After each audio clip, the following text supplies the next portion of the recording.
Wabarakatuh.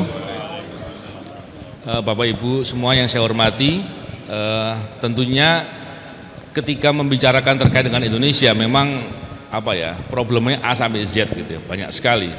Kalau saya karena concern saya di bidang anti korupsi, tentunya melihat segala problem ini saya coba menggarisbawahi beberapa hal yang terkait dengan masalah korupsi.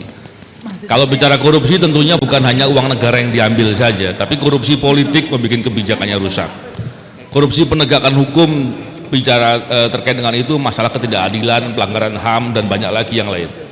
Belum lagi terkait dengan sumber daya alam. Jadi kebijakan ini saya kok melihatnya seperti tidak ada kemauan untuk melakukan perbaikan.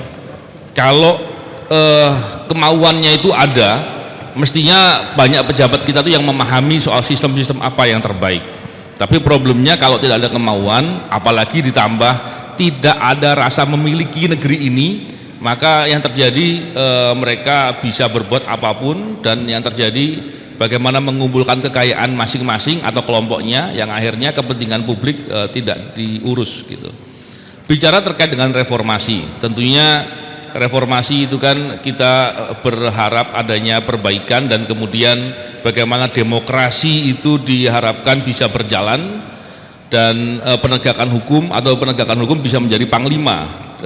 Problemnya hari ini adalah demokrasi ternyata bisa dibeli, yang seharusnya dengan demokrasi itu kita dapat kepastian adanya pergantian pemimpin di masa yang telah ditentukan, dan penegakan hukum justru menjadi korupsi yang luar biasa, sehingga yang terjadi bisa dijadikan alat politik, tempat cari uang dan banyak lagi yang lain.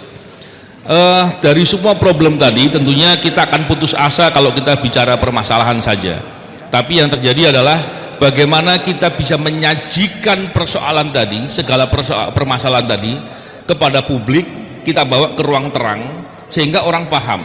Saya melihat hari ini sepertinya ada pihak-pihak tertentu yang sengaja mengaburkan atau memframing seolah-olah tidak ada apa-apa, dibuat permasalahan itu banyak di publik, banyak di media, sehingga orang lama-lama putus asa dan udahlah saya nggak mau ngurus masalah itu. Tapi kalau kita bisa menyajikan dan membawa ke ruang terang, saya yakin lama-lama orang akan marah dengan situasi itu. Problemnya adalah bagaimana kita bisa membawa persoalan ini, menyadarkan orang-orang awam yang dengan begitu orang akan sadar bahwa mereka harus bergerak, mereka harus berjuang, kita semua harus berjuang. Kalau kita hanya bertindak masing-masing, saya sangat yakin bahwa mereka akan bisa berbuat dan mereka akan menang. Kalau kita lihat bahwa oligarki atau orang-orang jahat yang berbuat terhadap negeri kita, yang menjarah negeri kita, ini mereka melakukan dengan sangat sabar, mereka bertahap, pelan-pelan.